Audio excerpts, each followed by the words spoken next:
Welcome to the 2021 Tel Aviv University Board of Governors.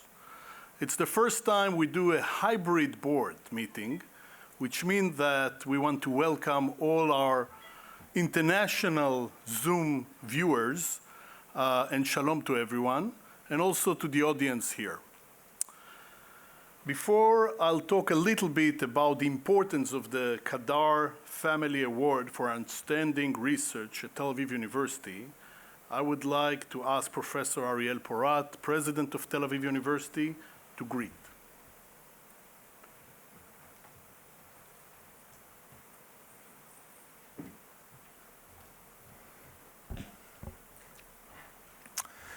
Distinguished Presidium, the Kadar Family, Award laureates, dear guests.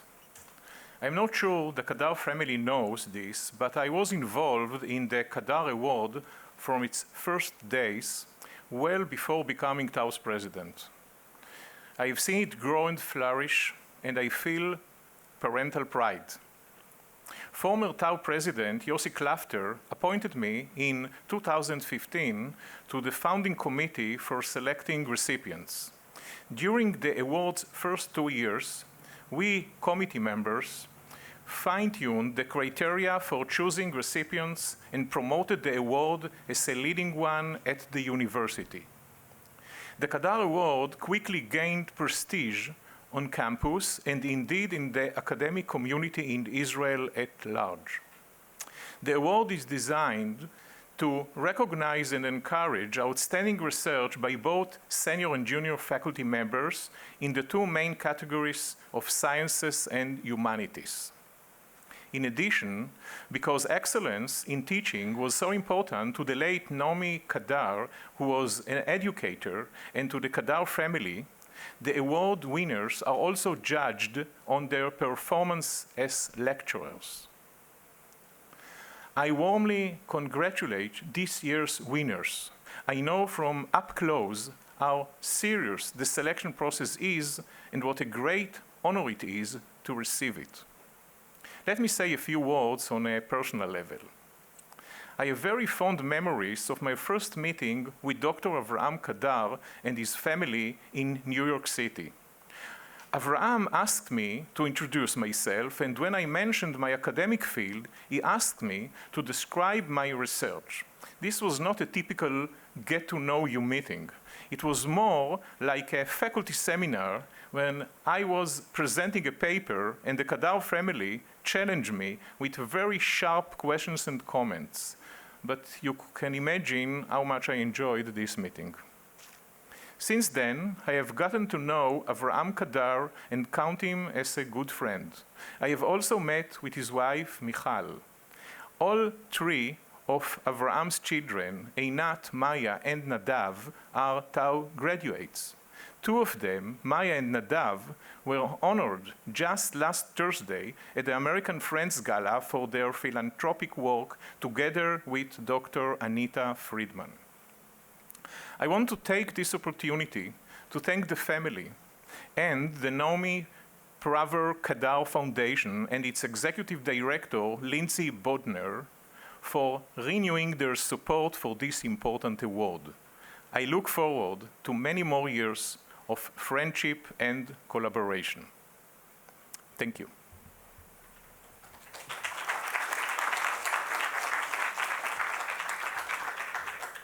Okay, thank you, Professor Porat.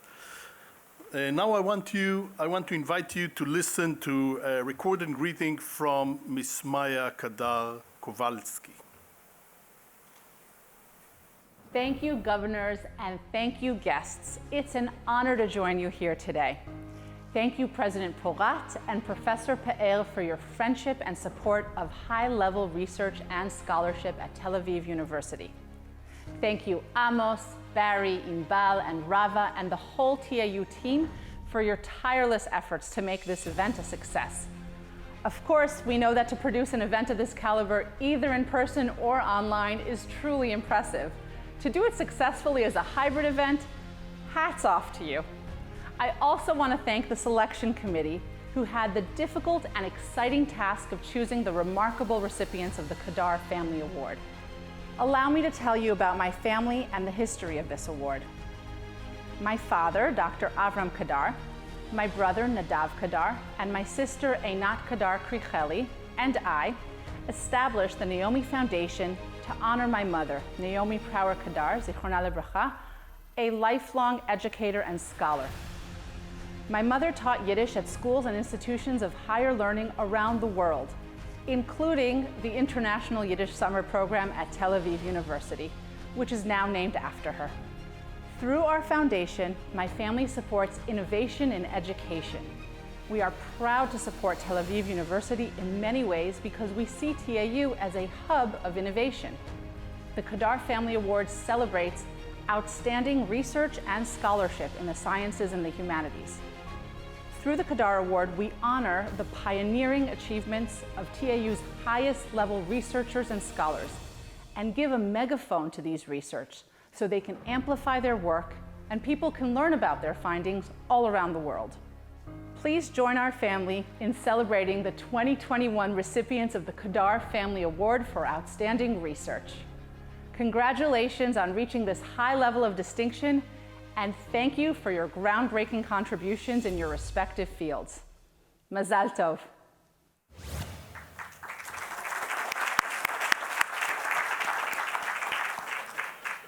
Okay, I'd like to thank Ms. Maya Kadar Kowalski.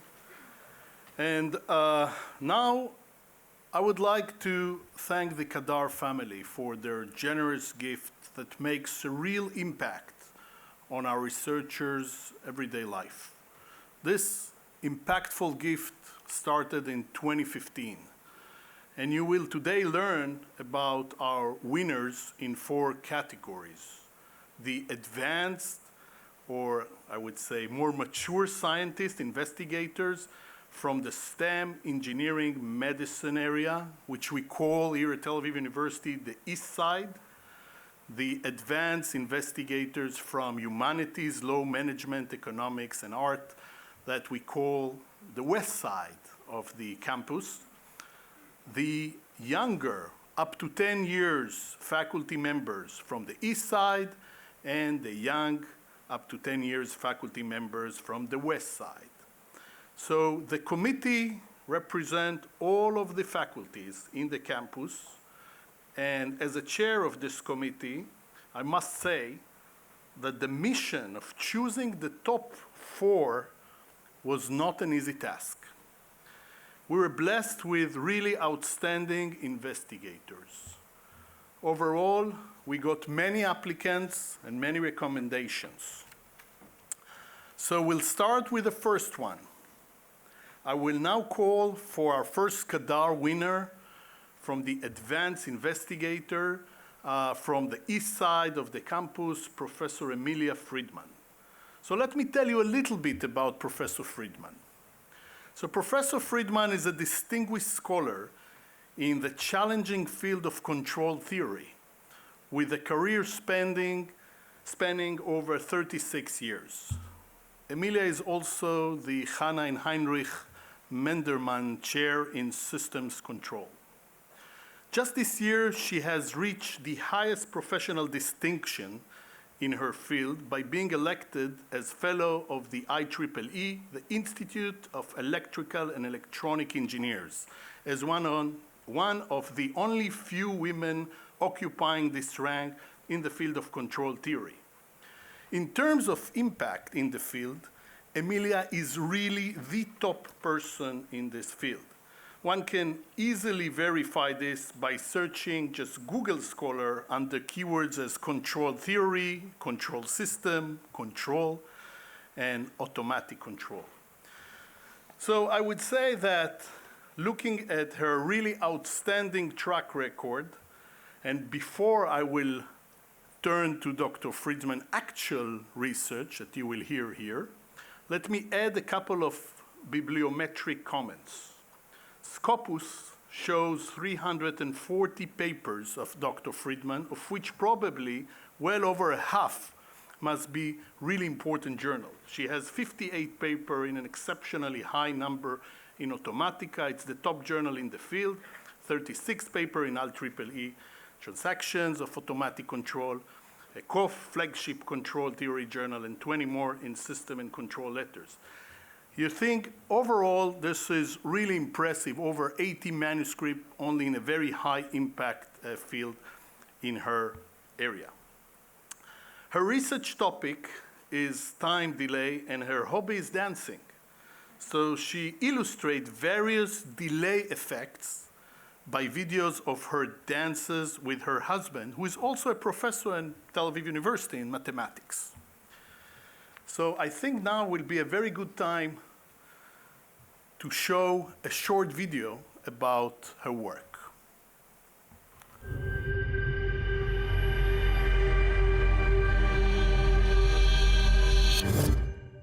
What's your connotation when you hear the word delay, positive or negative?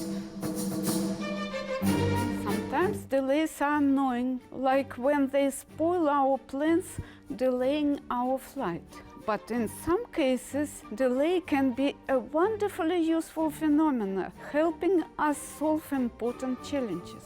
These are the kinds of delays I research within the engineering field of control theory.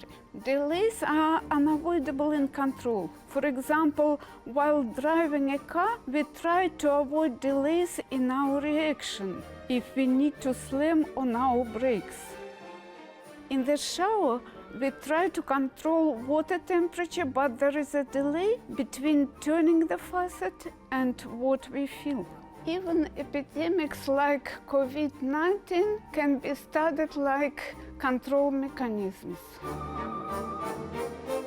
Lockdowns are based on the latest data, but the data includes delays in both diagnosis and reporting.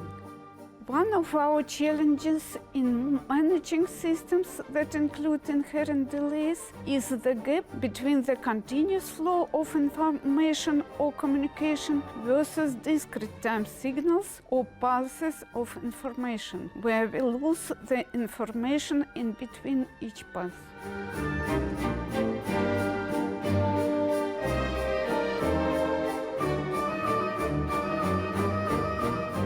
Why is this an important challenge to overcome in modern life? Because in the case of modern control systems, we use network-based control, where signals are transmitted through a communication network to manage long-distance control of, say, drones or robots. Take the example of drone flying in Haifa, and we want to control it from Tel Aviv.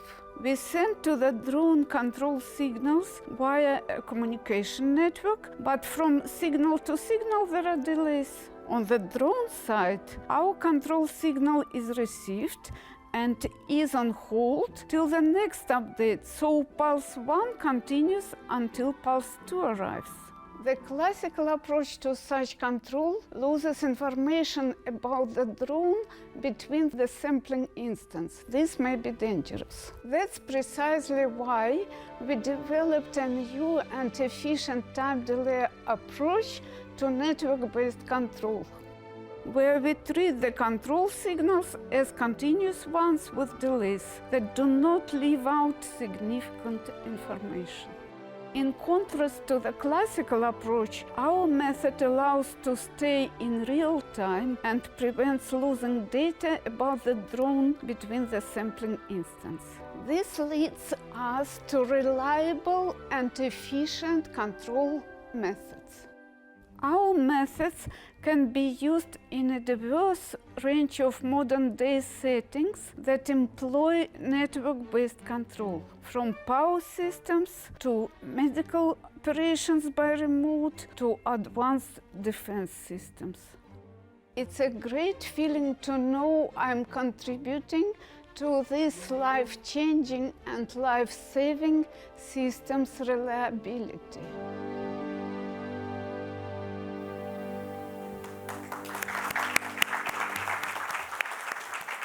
So I'd like to invite Professor Emilia Friedman.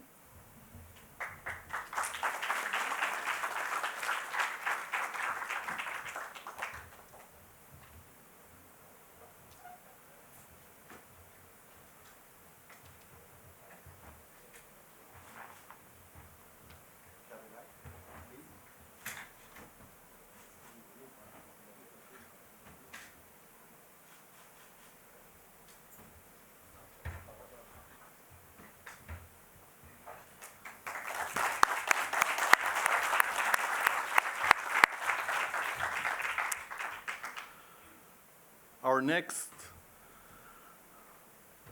outstanding award winner is Professor Dalit Rom Shiloni from the Department of Biblical Studies and Teen Faculty of Humanities. Dalit's work on prophetic literature is deeply complex and intricate in her attention to inner biblical exegesis. But the approach goes well beyond the more traditional literature, scholarship, and explicitly in the detailed manner engaged in biblical areas. Her research and standing have rendered her as a leader in the field of biblical studies. Her achievement in research have made a significant impact on the field as a whole. Professor Dalit Rom Shiloni has also been a great collaborator with editing volumes, collaborative sessions, and internationally edited series of very important books that gather together leading international voices in the field of Bible, ancient Judaism, and even more broadly, religion in antiquity and biblical theology. Dalit Rom Shiloni is already a pioneer and very well respected in the field of Bible studies. She lives in the old city of Jerusalem with her partner for the last 40 years and acting as a volunteer ambulance driver in Madda for the last 13 years. In fact, her big heart and ability to drive in the ancient city, narrow areas inside the old city of Jerusalem, and rescue people from all religions, give her academic work another unique angle. So let's hear about her research.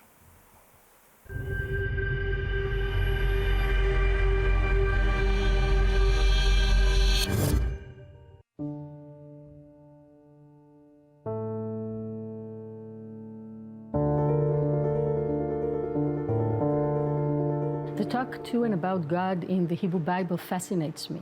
The authors in the Tanakh know how to praise God in different ways, as for instance in the deeds of creation.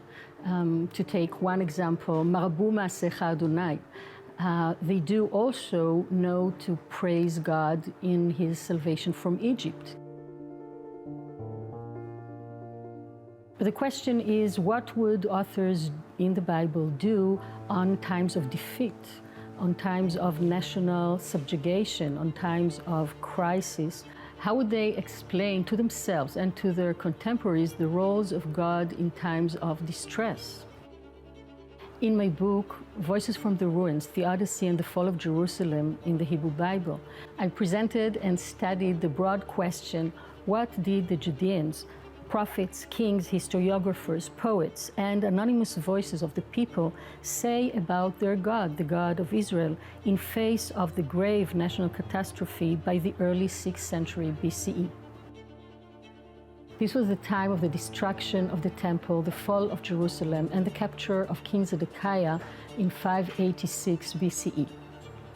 Events that brought to a tragic end over 400 years of the Davidic dynasty's reign and sealed the crushing defeat of the kingdom of Judah at the hands of the forces of the Babylonian king Nebuchadnezzar II, and followed by several waves of deportation to Babylonia. Hebrew Bible texts of the early 6th century reflect diverse biblical-speaking voices, from vindications of God's actions to expressions of doubt or protest against him. All of them, including those who protest directly in second-person singular, as in Lamentations 2, Tavachta lo chamalta, it is you who slaughtered us, you did not have compassion, it is you, God, who did it, are all motivated by the shared and pious wish to justify God in the face of the national catastrophe. More important to realize is that all are legitimate, courageous ways to speak to and about God in the Hebrew Bible. Coming from that basic motivation and piety, authors often find no way to justify God in the atrocities. Rather, they cry out in protest. My research has shed light on this biblical talk that happens to be very painful and more courageous than usually found in later post-biblical Jewish and Christian sources, including those of the 20th century post-Shoah religious reflections. I can only hope that each and every one of you will find interest in reading more about this rich, lively, painful, pious, and courageous Hebrew Bible God talk.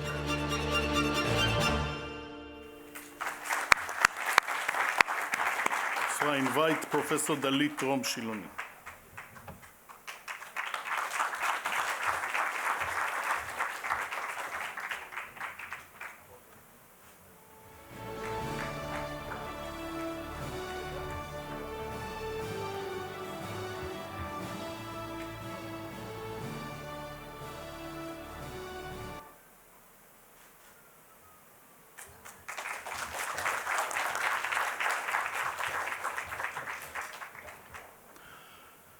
Okay, so now we move to the a little bit younger categories.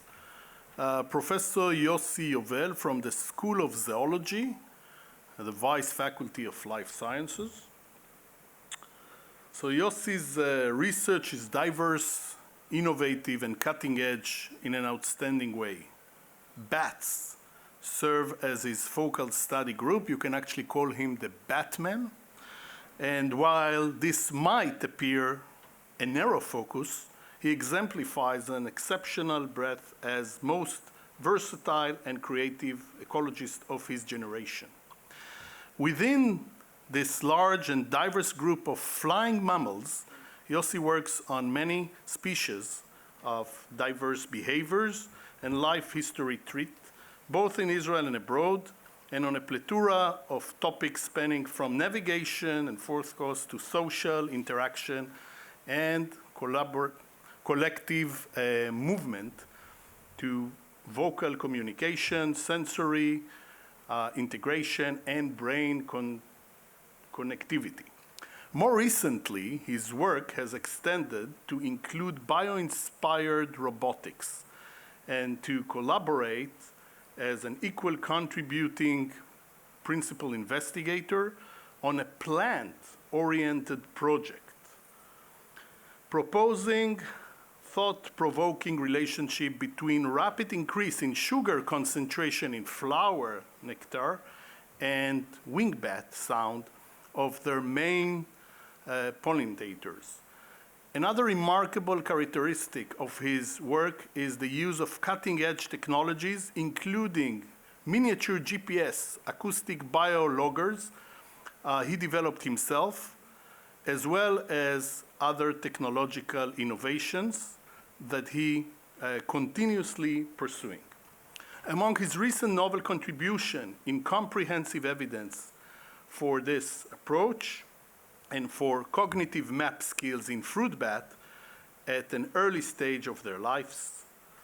Both of his worked on topic independently on two different populations of the Egyptian fruit bat, and eventually he published very recently two back-to-back papers in the same issue of Science, highlighted in the issue's cover as the most complementary evidence for development and possession of a cognitive map in any free-ranging animal so far. So from my direct acquaintance of this particular work, I can testify that his treatment of data and statistical analysis are super rigorous and at the highest scientific level. Let's learn a little bit more about what Professor Yossi Yovel is doing.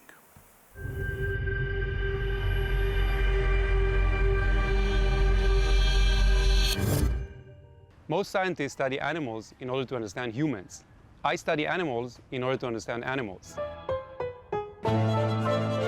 I always loved animals. I always read about animals. I always wanted to be with animals. I always caught any animal that I found, despite the resistance of my parents. But only when I arrived at university and I encountered scientists, I realized that what I really want to be is a scientist that studies animals. Ecology and neuroscience are two of the most influential fields in biology today. They are essentially interested in two sides of the same coin: how animal behavior interacts with the environment and how the brain controls behavior. But there is very little transfer of ideas between them.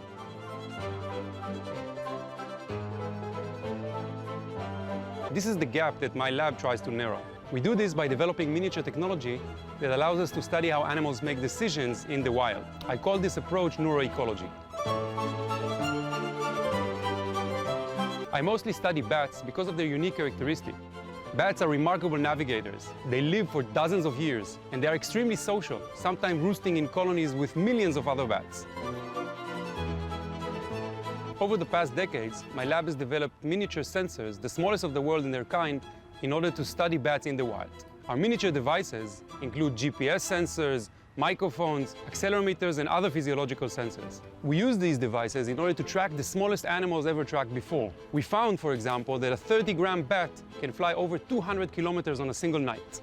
We can take this data to create mathematical models for explaining animal decision-making. We further used our sensors in order to study how groups of bats hunt together, in order to understand how newborn pups learn to navigate, and in order to examine how bats deal with sensor interference. Our work also goes beyond basic science. We mimic bats' abilities in robotics and have developed robots that use sound in order to navigate, just like bats. We've also developed bat-inspired algorithms in order to assist farmers with precision agriculture. So one could say that we develop technology in order to study bats, and we study bats in order to develop technology.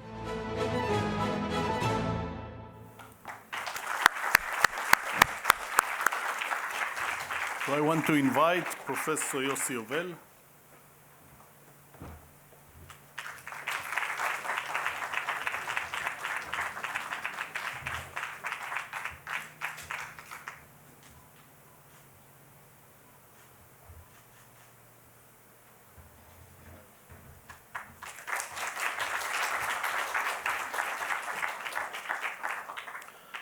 Last but not least, Professor Domenico Agustini from the Department of General History and Teen Faculty of Humanities. So Domenico's outstanding research has focused on reassessment of Iranian apocalyptic and pathological ideas and their origins in late antiquity. His original and innovative arguments and theories have helped the opening of a new perspectives and methodology of research. His recent book, in cooperation with Dr. Estrup, that consists in commented new English translation of the Buddhism, the Zoroastrian, good for me, book of creation, will have a really secular impact. It will offer a consistent and complete philological and literary instrument to understand several religions and philological aspects and their evolution in history. This volume has appeared in Oxford in one of the most famous academic series of the world, with a preface of Shaul Shaked and an appendix by Guy Strumassa. A fact that enormously emphasized the prestige of this study. Furthermore, he has a long experience of international teaching activities with remarkable dedication and didactic expertise in various languages and different cultural traditions, and that he has been frequently invited to seminars, talks, conferences, or as individual speaker for his prestige and originality. Domenico's passion for ancient Persia dates back to his childhood. During the summers, he enjoyed hearing about Iranian history and myth from a family friend, a noted bioarchaeologist who worked several times in Iran.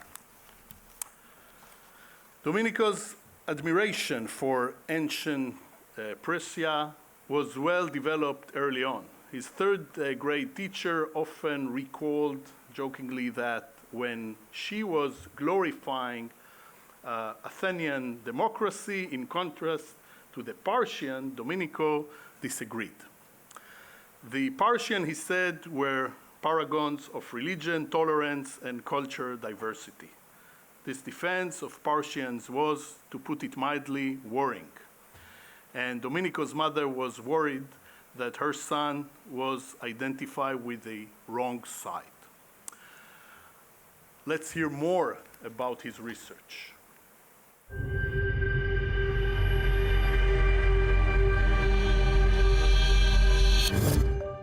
It's a 651 current era. I'm a Persian citizen of the Sasanian Empire, which just collapsed under the tremendous victories of the Muslim army. I'm also a member of a unique and ancient religion, Zoroastrianism, founded by the prophet Zarathustra, and which was so far the official belief of my empire. My religion recognizes only one creator God, Ahura Mazda, and considers our earth as a battlefield of dualistic and opposite forces, such as good and evil, truth and lie, and light and darkness. For the Zoroastrian, the Muslim conquest is a defeat of huge proportions. In the wake of this social, religious, and political tragedy, they begin to compose apocalyptic texts.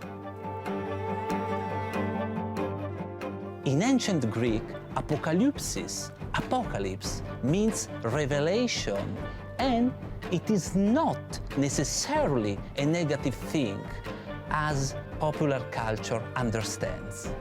This text carries the revelation of God, and there is a good news. Though the coming of the new faith has brought about the disintegration of the fundamental values of society and the loss of the religious identity, this is just part of a precise, a positive design of salvation and continuity. Ahura Mazda will send a savior who will reestablish the Zoroastrian religion and will foretell a new ideal world. My research is to connect these apocalyptic accounts, often obscure and inscrutable, to history. I try to uncover the historical identity of characters and to locate events that appear in the text temporally and geographically. I try also to determine why, when, and where these texts were composed and reworked along the history of the Zoroastrian community. Among other things, my findings have confirmed the existence, up to around 3 centuries after the Muslim conquest of Iran, of Zoroastrian or pro-Zoroastrian Iranian princes and governors who tried to rebel against the authority of the Muslim rulers. Each time that Zoroastrian saw one of them as that long-awaited savior and kept their hopes alive in their accounts. In our current-day dreadful period of pandemic, we can learn that even the greatest, the most devastating calamity is ultimately just one event among many on the road to the promised end. Perhaps, as for Zoroastrian readers seeking consolation and hope, in their text, apocalyptic literature can give us a sense of order and relief as we face our own life challenges.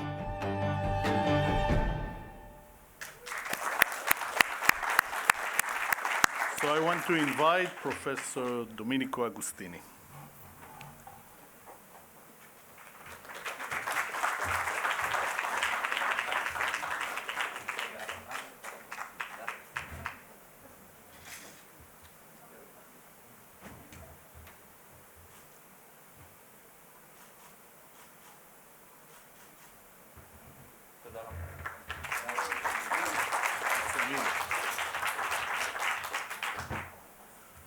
Okay, I want to invite Professor Yossi Yovel to say a few words and thank the foundation on behalf of all recipients.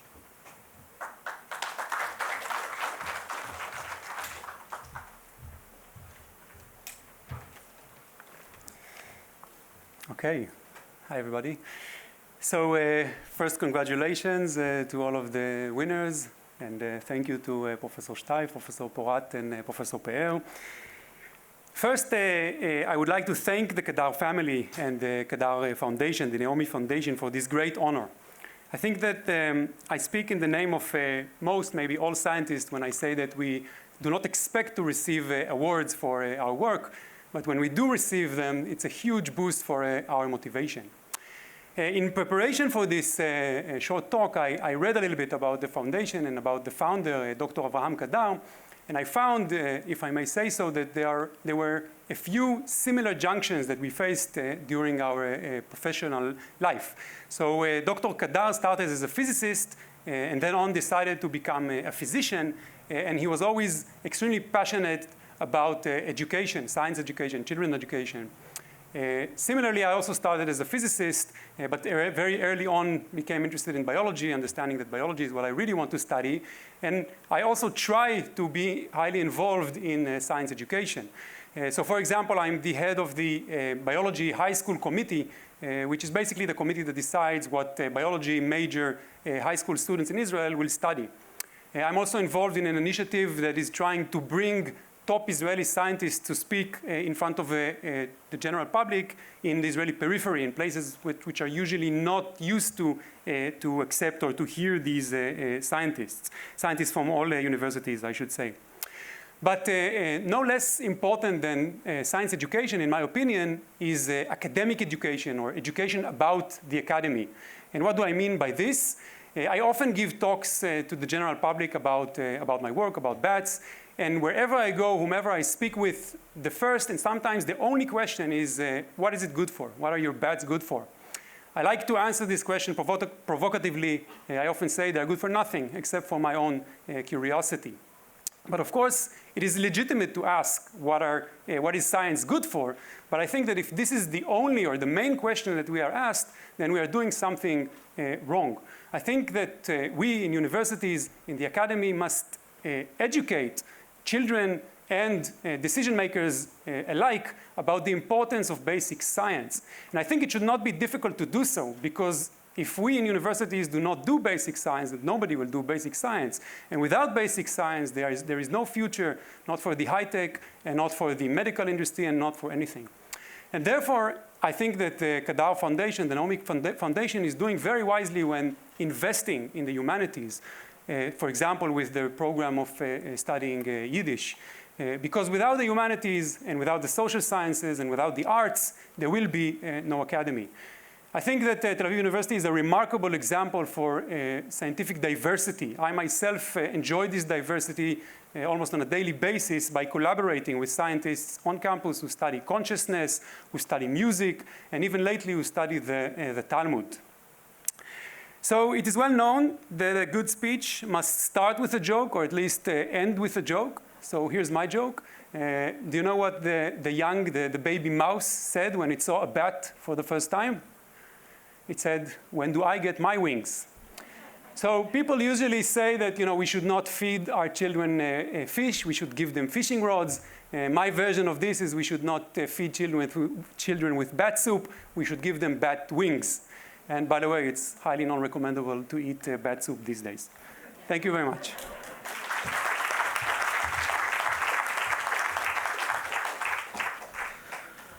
Okay, fantastic. So, I think you witness an example of 4 outstanding scientists at Tel Aviv University representing our wings, 4 wings. And I would say that you can also see the diversity that Tel Aviv University can offer, from biblical science and history to biology and electrical field and mathematics. And basically we had everything, except from a joke from me. So I actually decided not to tell a joke this time. But I really want to thank the Kadar family again. I had the pleasure of interacting with Nadav Kadar, and I think I met Avraham as well a few years ago.